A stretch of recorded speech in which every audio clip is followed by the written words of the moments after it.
আপনি কেন মুসলিম, কেন, কারণ কি, একটা কি কারণ দেখাতে পারবেন যে আপনি এই জন্যই আপনি মুসলিম? বলেন তো একজন। ধরেন কোন একজন অমুসলিম হিন্দু আপনার পাশে আছে বা খ্রিস্টান যদি আপনাকে প্রশ্ন করে যে ভাই তোমরা যে মুসলমান, কেন মুসলমান, কেন তুমি হিন্দু না, কেন তুমি খ্রিস্টান না, কেন তুমি ইহুদি না, কেন তুমি বুদ্ধিস্ট না, তুমি যে আল্লাহকে বিশ্বাস করো সত্যি গড হিসাবে, আল্লাহ পরমাত্মা হিসাবে, তুমি কেন কি এমন ইসলাম ধর্মে পেয়েছো যে তুমি মুসলিম হলে আপনি মনে করছো ইসলাম এটাই একমাত্র শ্রেষ্ঠ ধর্ম? আপনার কাছে কি পয়েন্ট আছে একটু আমাকে ফাইন্ড আউট করতে হবে, বলেন, একটা উত্তর দিতেই হবে। আসলে পৃথিবীর কম বেশি সমস্ত ধর্মগ্রন্থের মূল সিমিলার যে মেসেজগুলো আছে না, প্রত্যেক ধর্মের মধ্যে দেখবেন, আমি বর্তমানে শুধু পশ্চিমবাংলার কথা আপনাকে সামনে উল্লেখ করে বলি, এবছর আমাদের পশ্চিমবাংলাতে প্রায় 1,32,618 খানা দুর্গাপূজার মণ্ডপ হয়েছে। কতগুলো? 1 লক্ষের অধিক। পশ্চিমবাংলা রাজ্য সরকার প্রায় 400 কোটি টাকা ডোনেশন করেছেন শুধু দেবী দুর্গাপূজা উৎসব হবে এই জন্য।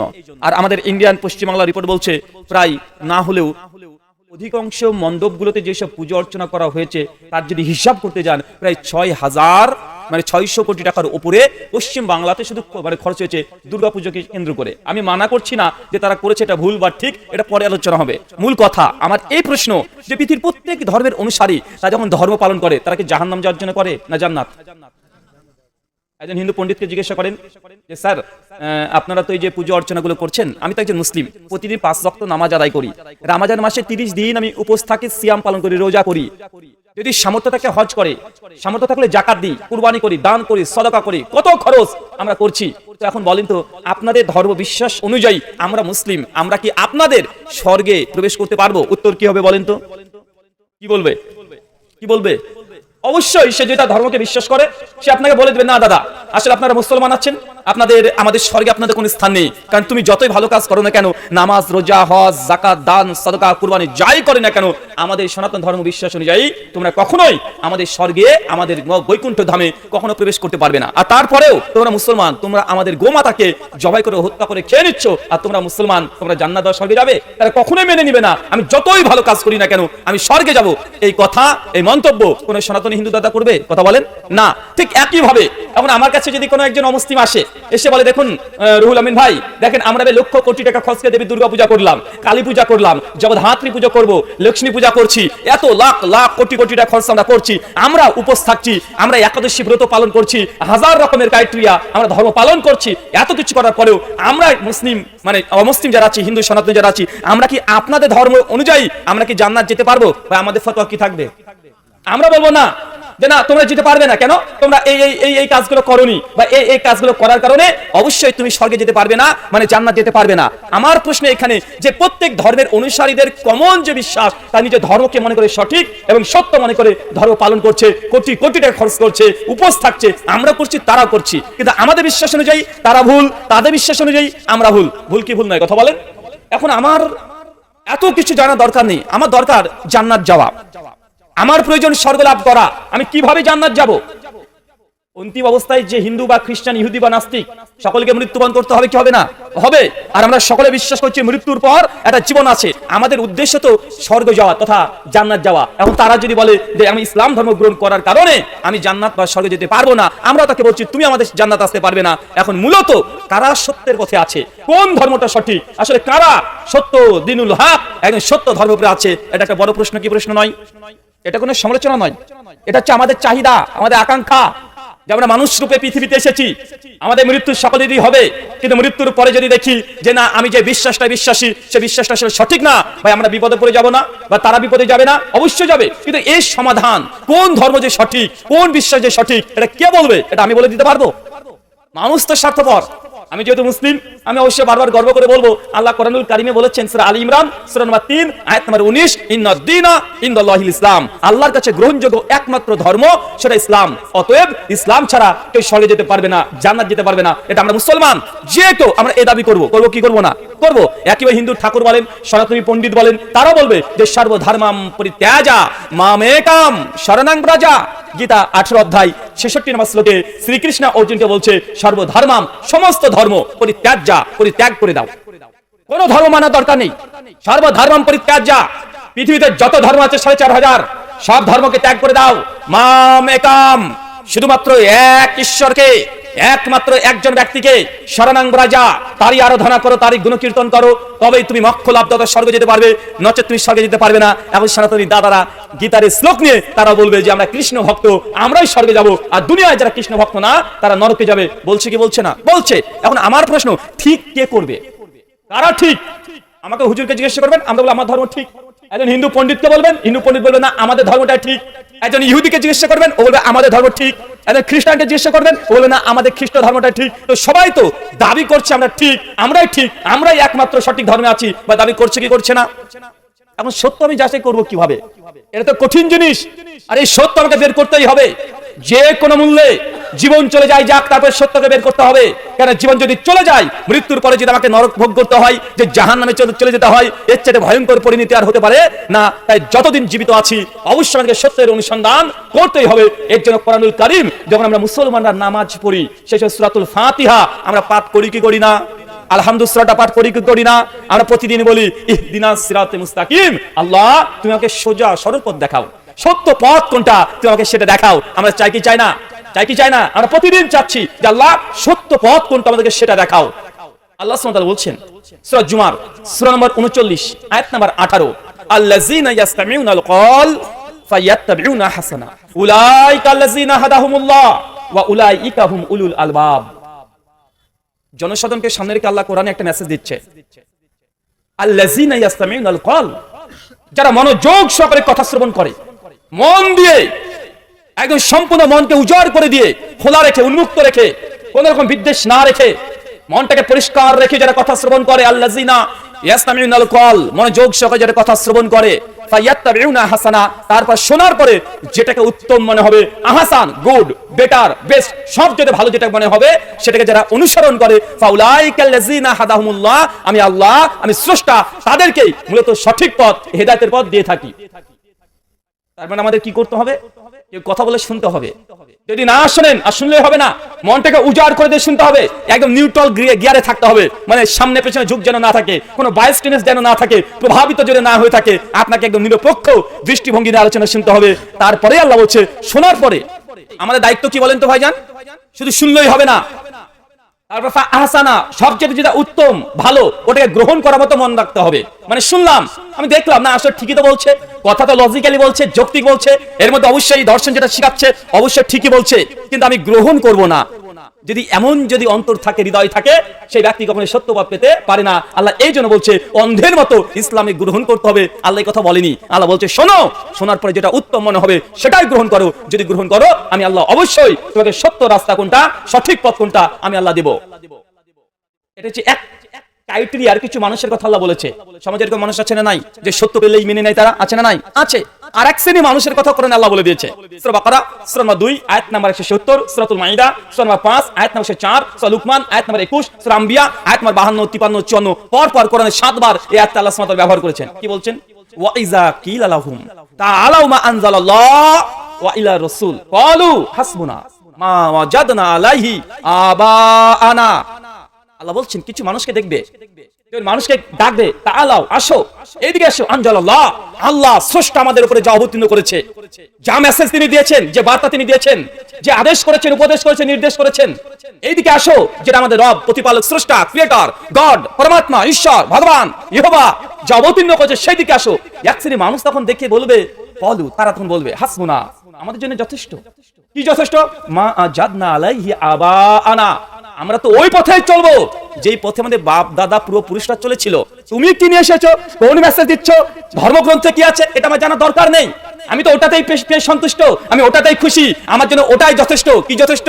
আমার বাপ দাদাকে যেই পথে পেয়েছি, আমার বাপ দাদা এই কাজ করেছে, আমি এটাই করব। কোরআন হাদিসে কি আছে এটা দেখার দরকার নেই, মুসলমান কি বলছে এটা দেখার দরকার নেই, হাদিস কি বলছে এটা দেখার দরকার নেই। আমার একটাই দরকার, আমার বাপ দাদাকে যেই পথে পেয়েছি আমি সেই পথে চলবো। কোরআন সুন্নাহয় যা আছে আমার দেখার দরকার নেই। ভাই এই ক্রাইটেরিয়া মানুষ আছে না নাই?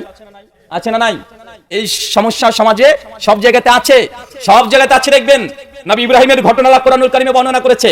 সূরা আম্বিয়া 51, 52, 53, 54 পর পর নবী ইব্রাহিম জলিলুল কদর একজন বড় জবরদস্ত একজন নবী, তার আব্বাকে গিয়ে বলছে ইয়া আবাতি, খুব সুন্দর কণ্ঠে, ইয়া আবাতি, হে আমার পিতা, তুমি কেন এই মূর্তিগুলোর উপাসনা করছো? কেন করছো? এটা কোনো উপকার করতে পারে না, ক্ষতি করতে পারে না, কেন করছো তুমি? তার জবাব একটা এসেছিল, ইব্রাহিম তুই আমার দেবতাকে অপমান করছিস। নবী ইব্রাহিম লজিক যুক্তি দিচ্ছে, তুমি কেন করছো? আর তখন সঙ্গে সঙ্গে তারা জবাব দিয়ে বলছে নবী ইব্রাহিমের পিতা, যে আমার পূর্বপুরুষকে আমরা এই পথে পেয়েছি, এই রাস্তায় পেয়েছি, তারা করেছে তাই আমিও করছি। ভাই সমাজে এমন মানুষ আছে না এখনো? দেখেন 3000 বছরের মানুষের যে চিন্তা, মানুষের যে সাইকোলজি, মানুষ যেভাবে চিন্তা করতো 3000 বছর পর বিজ্ঞান টেকনোলজি এত উন্নত হওয়ার পরেও সেই ধাঁচের সেই ধারার মানুষ ব্যক্তিবর্গ এখনো বিদ্যমান আছে না? আছে। তার জন্য কোরআনুল কারীমের দুটো মেসেজ একদম খোলা অন্তর দিয়ে শুনে রাখবেন। আল্লাহ কোরআনে কখনো বলছে না যে আমাকে অন্ধের মতো বিশ্বাস করো। ইসলাম এটা অন্ধের কোনো ধর্ম না, এটা প্র্যাকটিক্যাল। আপনি এটাকে যাচাই করে নিতে পারবেন। স্বর্ণ কেনার সময় যেমন যাচাই করে নেন, ইসলামকে আল্লাহ বলছে তুই যাচাই করে নাও। সূরা মুহাম্মদ আয়াত নম্বর 28 আল্লাহ বলছে ফালাম, জ্ঞান অর্জন করো, জ্ঞান অর্জন করো। আনা লা ইলাহা ইল্লা আনা ফাবুদুনি। জ্ঞান অর্জন করবে কি বিষয়ে? আমি যে তোমাদের আল্লাহ, আমি যে স্রষ্টা। দেখো দুনিয়াতে অনেকগুলো স্রষ্টা আছে, অনেকজন নিজেকে গড দাবি করেছে, আল্লাহ দাবি করেছে। ফালাম, জ্ঞান অর্জন করো, আমি যে তোমার আল্লাহ, আমি যে আল্লাহ। তুমি এটাকে চর্চা করো, দেখো, গবেষণা করো, আমি কি আল্লাহর যোগ্যতা রাখি। তারপর লা ইলাহা ইল্লা আনা, তারপর তুমি স্বীকার করে নাও যে আমি একসত্য আল্লাহ ছাড়া পৃথিবীতে কেউ নেই। ফাবুদুনি, তারপরে ইবাদত করো। তার মানে কি বোঝা গেল? কথা বলেন। প্রথমে আল্লাহ সম্পর্কে জানতে হবে, জানতে হবে কি হবে না? আল্লাহ বলছে জানো আমার সম্পর্কে আগে। দেখো দুনিয়াতে অনেকজন আল্লাহ দাবি করেছে নিজেকে, অনেকগুলো আছে। আমাদের হিন্দু সনাতনী দাদাদেরকে জিজ্ঞাসা করেন, কারো মনে কষ্ট দেওয়ার জন্য না, জাস্ট সত্য আপনি কিভাবে গ্রহণ করবেন। আমি আপনাকে এটা কখনোই মনে করবেন না যে আপনাকে আমি সমালোচনা করছি বা টার্গেট করে কথা বলছি। জাস্ট পৃথিবীতে 4500 ধর্ম আছে, এই ধর্মের সত্য ধর্ম কোনটা এটা আপনাকে বাঁচতেই হবে, বের করতেই হবে। তার জন্য আপনাকে পরামর্শ সূচক কয়েকটা কথা বলছি। দেখেন মুসলমানকে যে জিজ্ঞাসা করেন যে আল্লাহ কয়জন, আমরা কয়জন বলবো? একজন বলবো। আচ্ছা একজন খ্রিস্টানকে জিজ্ঞেস করলে কয়জন বলবে? 3 জন। Father son and holy ghost, পিতা পুত্র পবিত্র আত্মা। খ্রিস্টানরা কয়জন ঈশ্বর বিশ্বাস করে? 3 জন। সনাতনী হিন্দু দাদাদেরকে জিজ্ঞেস করেন, তারা বলবে 33 কোটি। এবং 33 কোটি অর্থ প্রকার না 33 আসলে কোটি, এই বিতর্ক পরে আসবে। তো তারা 33 কোটি দেবদেবতাতে বিশ্বাস করে কি করে না? করে। দেখেন আল্লাহ এই জন্য বলছে ফালাম, জ্ঞান অর্জন করো, আমি যে একমাত্র আল্লাহ, আমি যে এক এবং অদ্বিতীয়, এই যে আমি দাবি করলাম, আগে তুমি গবেষণা করে দেখো, তবেই তুমি আমাকে গ্রহণ করো, আর তারপরে তুমি ইবাদত করো। তার মানে মনটাকে খোলা না রাখলে কোনো মানুষ কোনো সত্য পথে আসতে পারে না। আমার প্রশ্ন আবারও আপনাদের কাছে যে আমি আপনি কেন মুসলিম, এটা বের করতে হবে, এটা বের করতে হবে। আচ্ছা বলেন তো ইসলাম মানে কি? ইসলাম মানে, ইসলাম এসেছে আরবি শব্দ সিলিমুন থেকে, যার অর্থ শান্তি, সাবমিশন অফ গড, আল্লাহর কাছে সমর্পিত হয়ে যাওয়া। মুসলিম মানে নিজের ইচ্ছাকে আল্লাহর কাছে সমর্পণ করে দেওয়া। মুসলিম মানে কি বলেন তো? জোরে বলেন। মুসলিম মানে কি? আসলে এই শব্দগুলো সব আরবি, তো আমরা বাঙালি মানুষ এই শব্দগুলো বাংলা মানেও জানি না। যদি আপনাকে জিজ্ঞেস করে তুমি যে মুসলিম, মুসলিম তো আরবি শব্দ, বাংলা মানেটা বলো তো? আমরা অধিকাংশ মানুষই বলতে পারবো না মুসলিমের বাংলা মানে কি। মুসলিম মানে যে ব্যক্তি নিজের সমস্ত ইচ্ছাকে আল্লাহর কাছে সমর্পণ করে দেয়, তাকেই বাংলাতে বা আরবিতে বলা হয় মুসলিম। মুসলিম মানে একদম আনুগত্যশীল, একদম আত্মসমর্পণকারী, সার্ভেন্ট অফ গড, এটাকে বলা হয় মুসলিম। যখন নিজেকে মুসলিম দাবি করছেন তার অর্থ কি জানেন? মানে আপনার কোনো ইচ্ছা নাই, আপনার কোনো ইচ্ছা নেই, সমস্ত ইচ্ছাকার আল্লাহর ইচ্ছাতে চলতে হবে। যখন নিজেকে মুসলিম দাবি করবেন, আপনার একটা পায়ের ধাপ, এই যে পায়ের ধাপ, এই যে পা দেখছেন, মুসলমান নিজের ইচ্ছে মতো পায়ের ধাপটাও ফেলতে পারবে না। পারবে? কথা বলেন। মুসলমান যে নিজেকে দাবি করবে, পায়ের ধাপটা নিজের ইচ্ছের মতো ফেলা যায় না। কেন? কারণ আপনি নিজেকে বিক্রয় করে দিয়েছেন কার কাছে? আল্লাহর কাছে। এখন আল্লাহ যে ধাপ ফেলতে বলে পায়ের ধাপ, ওইভাবে আপনি পায়ের ধাপ ফেলতে হবে। যদি না ফেলেন, আপনি যত নিজেকে মুসলিম দাবি করেন না কেন, আপনি মুসলিম না। মুসলিম মানে আল্লাহর কাছে নিজে বিক্রয় করে দেওয়া, সমর্পণ করে দেওয়া, দাসত্ব করা, আল্লাহর দাসত্ব করা, এটাই মুসলিম। পায়ের ধাপ যে ফেলা যায় না, একটা জ্বলন্ত দৃষ্টান্ত দিই আপনাকে। আচ্ছা মসজিদে যখন ঢোকেন, মসজিদে যখন প্রবেশ করেন, সেই সময় কোন পা আগে ঢোকে? ডান পা। আচ্ছা চাচা বলেন তো যখন বের হন কোন পা আগে বের হয়? বাম পা। কেন? মুসলমানের পা। আপনি বাম পা দিয়ে ইচ্ছে মতো ঢুকে পড়বেন না। যত আপনার কাজ থাকুক না কেন, মসজিদে আসার সময় আগে ঠিক মতো ডান পায়ে ফেলতে হবে। যতই কাজ থাক, আপনার বাহাদুর এখানে চলবে না। মসজিদে ঢুকতে হলেও আল্লাহর আদেশ নির্দেশ আপনাকে পালন করে ঢুকতে হবে। ডান পা আগে ঢুকে আপনাকে পা ফেলতে হবে। আচ্ছা যখন বের হচ্ছেন বাম পা, তাই তো? আচ্ছা যখন বাথরুম পায়খানা ঘরে ঢুকবেন তখন কোন পা আগে? বাম পা। বের হওয়ার সময় ডান পা। কেন? আপনি মুসলমান, নিজের ইচ্ছে চলবে না। কোরআন হাদিসে যে আদেশ উপদেশ নির্দেশ আছে এগুলোই মানতে হবে। যদি মানেন তবে আপনি মুসলিম, আর যদি না মানেন দাবি করতে পারেন আপনার নাম আব্দুর রহমান, আপনার নাম আব্দুল্লাহ, আপনার নাম আব্দুর রহিম, আপনার নাম হতে পারে, কিন্তু আল্লাহর খাতাতে আপনার নাম মুসলিম এই শব্দ কেটে গেছে। দুনিয়ার মানুষ আপনাকে মনে হচ্ছে মুসলিম, কিন্তু আল্লাহর দৃষ্টিতে আপনি আর মুসলিম নাই। চলেন আরেকটা দেখাই। সূরা আদল মুফরাদ লিল বুখারী হাদিস নাম্বার 658। আল্লাহ নবী একদিন বসে আছেন, সমস্ত সাহাবীরা বসে আছেন। হঠাৎ আল্লাহ নবী বলছেন লা জালাসা তারি, সাহাবী শোনো, আজ থেকে কেউ এই রাস্তাতে বসবে না। সাহাবীর অবাক, ইয়া রাসূলুল্লাহ রাস্তাতে বসবো না, নবী রাস্তাতে বসা নিষেধ করে দিচ্ছেন। খবরদার কাউকে যেন রাস্তাতে আর বসতে আমি না দেখি, কেউ রাস্তাতে বসবে না। সাহাবীরা অবাক হয়ে বলছে, ইয়া রাসূলুল্লাহ, রাস্তা যদি না বসি আমাদের জন্য তো কঠিন হয়ে যাবে। রাস্তাতে ব্যবসা, আদান প্রদান, লেনদেন, চলাফেরা সব আমাদের রাস্তাতে সময় কাটাতে হয়। ইয়া রাসূলুল্লাহ, রাস্তা আমাদের বসাই লাগে। আল্লাহ নবী তখন বলছে, যদি বসতেই হয় রাস্তার হক আদায় করো। সাহাবীরা আবার অবাক, বলে কি রাস্তার হক? রাস্তা তো জড় পদার্থ, রাস্তার আবার কি অধিকার আছে? এই যে মুসলিমের কাছ থেকে রাস্তা কি চাই? নবী বলছে রাস্তায় বসো না, বসতে যদি চাও রাস্তার অধিকার রক্ষা করো। আমরা সকলেই জানি, আলোচনা বিভিন্ন শুনেছি যে বাবার প্রতি ছেলের অধিকার, মায়ের প্রতি সন্তানের অধিকার, স্বামীর প্রতি স্ত্রীর অধিকার, আপনার প্রতি প্রতিবেশীর অধিকার। এই আলোচনা শোনা আছেন, অনেক শুনেছেন। কিন্তু হঠাৎ করে নবী বলছে রাস্তার অধিকার রক্ষা করো। যদি রাস্তার অধিকার আদায় না করো, কারোর জন্য রাস্তায় চলাচল জায়েজ নয়, নিষিদ্ধ, একদম টোটালি হারাম। আল্লাহ নবী বলছেন রাস্তার অধিকার কি জানো? রাস্তার অধিকার হচ্ছে রাস্তাতে যদি কোনো ক্ষতিকর পদার্থ, কোনো বস্তু যদি পড়ে থাকে, সঙ্গে সঙ্গে রাস্তাটাকে পরিষ্কার পরিচ্ছন্ন করে ক্লিন করে রাখবে, এটা রাস্তার হক। যদি আদায় না করো, রাস্তাতে তোমার জন্য জায়েজ নয়, রাস্তাতে চলাচল তুমি করতে পারবে না। তার মানে কি জানেন? রাস্তাতে যদি একটা ইটের টুকরাও যদি পড়ে থাকে, আর এটা যদি মুসলিম অঞ্চল হয়ে থাকে, ওই রাস্তাতে আপনার যতই কাজ থাকে না কেন, রাস্তার ওই ইটটাকে সরিয়ে দিতে হবে, রাস্তা পরিষ্কার রাখতে হবে, এটা রাস্তার হক। যদি এই হক আদায় না করেন, ওই রাস্তাতে চলা আপনার জন্য জায়েজ নয়, হারাম। রাস্তাতে যদি উঁচু নিচু থাকে না ভাইজান, মানে গ্রাম বাংলার রাস্তা উঁচু নিচু থাকে না, বর্ষা এসেছে, একটা ট্রাক চলে গেছে, গর্ত হয়ে গেছে, মানুষ সাইকেল নিয়ে যেতে পারছে না, চলাচল হচ্ছে, দুনিয়ার কাদা নোংরা এইসব জিনিস দেখা যায় না? জি না, মুসলমানের রাস্তা যদি চলতে হয়, রাস্তাকে আগে শুদ্ধ করতে হবে। যতই টাকা লাগুক না কেন, এলাকার যুবক তরুণ যারা আছে, প্রত্যেক বাড়ি থেকে 500, 1000, 100, 200 টাকা চাঁদা তুলে রাস্তাকে সমতল, প্লেন, একদম পরিষ্কার পরিচ্ছন্ন রাখতে হবে। উঁচু নিচু রাস্তাতে রাখা যাবে না, এটা রাস্তার হক। যদি আদায় না করেন, আপনার জন্য রাস্তাতে চলাচল জায়েজ নয়। মায়েদেরকে বলি, বোনেদেরকে বলছি, রাস্তাতে গরু ছাগল বাঁধা হয়, গরু ওখানে পোষ্য পায়খানা করে না ভাইজান, দুর্গন্ধ ছড়ায়। রাস্তাতে গরু ছাগল যা বাঁধছেন, এটা হারাম, যতক্ষণ না গরু পোষ্য পায়খানা করার পর যদি আপনি পরিষ্কার পরিচ্ছন্ন না করেন।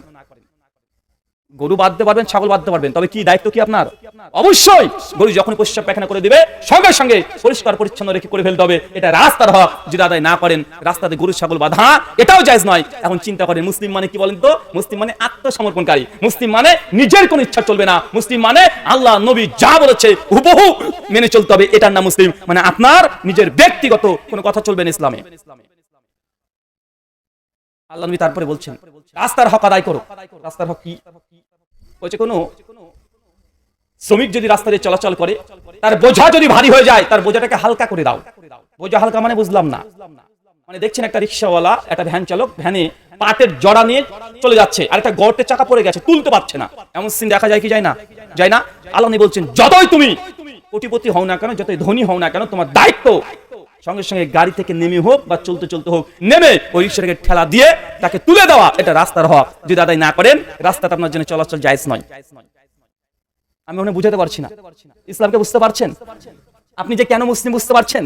মুসলিম মানে নিজেকে বিক্রি করে দিয়েছেন, শুধু নিজের ভালো নয়, সমাজ প্রতিবেশী সবার ভালো করবেন, এটা হচ্ছে মুসলিমের প্রথম অধিকার, হক। একটা রাস্তার হক আছে। স্বামী বিবেকানন্দ জি, নাম শুনেছেন? স্বামী বিবেকানন্দের নাম শুনেননি? তার বিখ্যাত একটা উক্তি আছে, জীবে প্রেম করে যেই জন সেই সেবিছে ঈশ্বর। সমস্ত মুসলিমরা আমরা এই উক্তি, এই যে তার মোটিভেশন একটা মেসেজ সবাই জানি, কিন্তু এই কথাটা চাইতে অনেক বড় কথা, অনেক দামি কথা, একদম গোল্ডেন মেসেজ হাদিসের মধ্যে আছে, আমরা তাও জানি না। সে বুখারী খুলবেন 3321 নম্বর হাদিস। আল্লাহর নবী বলছেন যে বানী ইসরাইলের একজন নারী ধর্মে ছিল ইহুদি, তার কর্ম ছিল বেশ্যাবৃত্তি করা, প্রস্টিটিউট একটা নারী। কথা বুঝতে পারলেন না ভাইজান?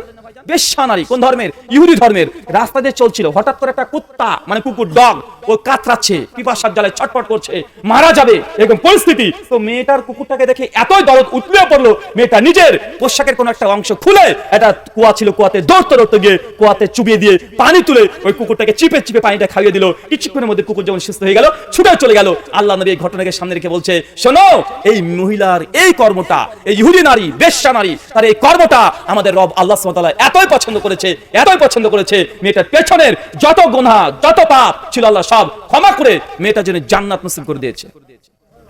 জীবে প্রেম করে যেই জন সেই সেবিছে ঈশ্বর। আর এর চাইতে দামি কথা, শুধু সেবিছে ঈশ্বর নয়, জীবে প্রেম করে যেই জন, তাকে আল্লাহ নবী জান্নাত দিয়ে দিয়েছে। দিয়েছে কি দেয় নাই? কথা বলেন। আল্লাহ জান্নাত দিয়ে দিয়েছে কি দেয় নাই? সহিহ বুখারী তার পরে দুটো হাদিসের পরেই 3321, 22, 23 পর পর আল্লাহ নবী আরেকজন মহিলার কথা বলছেন, যে একজন মহিলা ছিল, মহিলাটা বেড়াল পালতো। বেড়াল পালে না বাড়িতে অনেকে বেড়াল পালে। আল্লাহ নবী বলছে ওই মেয়েটা একটা বেড়ালকে হত্যার দায়ে ওই মেয়েটিকে জাহান্নামে যেতে হবে। সাহাবী বলছে ইয়া রাসূলুল্লাহ কি কারণ? বলছে মেয়েটা বেড়াল পালতো ঠিক, কিন্তু একদিন বেড়ালটাকে বেঁধে রেখে দিত, বেড়ালকে ছোটাছুটি করতে দিত না, আর বেড়ালটাকে বেঁধে রাখার কারণে একদিন বেঁধে রেখেছে আর তাকে খাবার ঠিক মতো দেয় নাই, বেড়ালটা মারা গেছে না খেতে পেয়ে। আল্লাহ নবী বলছে এই কারণে আল্লাহ সুবহানাহু ওয়া তাআলা মেয়েটিকে কিয়ামতের মাঠে পাকড়াও করে জাহান্নাম দিয়ে দিবে। তার মানে ইসলামে মানুষের অধিকার তো দূরের কথা, রাস্তা ইট ঢেল পাথর এর অধিকার আছে না নাই? এর অধিকার আছে না? এর অধিকার আছে। কুকুর বেড়াল ছাগল তার অধিকারের কথা ইসলামে কোরআন মাজিদে হাদিসের মধ্যে স্পষ্ট হয়ে মজুদ আছে। তাই আপনাকে আমি বলছি যে আপনি কেন মুসলমান, কেন মুসলিম? দুনিয়াতে এমন কোন ইসলাম, এমন কোন মতবাদ, এমন কোন ধর্ম নেই যে আপনাকে সুন্দর সুন্দর এই মেসেজগুলো, সুন্দর সুন্দর বিষয়গুলো বাধ্যতামূলক আপনাকে পালন করাবে, এরকম কোনো কিছু নেই। আপনাকে আবারও আমি ফিরে নিয়ে যাই, আমি কেন মুসলিম। যদি আমাকে বলেন, আমি আগে বলেছি আমি ইসলামের গুণগান করে ইসলামকে শ্রেষ্ঠ প্রমাণ করব। একজন হিন্দু পণ্ডিতকে বললে সে তার ধর্মের গুণগান করে সে হিন্দু ধর্মকে শ্রেষ্ঠত্ব দেখাবে, কিন্তু এগুলো আমাদেরকে দেওয়ার দরকার নেই। এটা কাকে দিবেন? যে ধর্ম তৈরি করেছে তাকে জিজ্ঞাসা করেন। ধর্ম কে তৈরি করেছে? আল্লাহ সুবহানাহু ওয়া তাআলা। আমি যদি কোনো ব্যক্তিগত কথা বলি, এই কথা 5 পয়সা মূল্য নেই।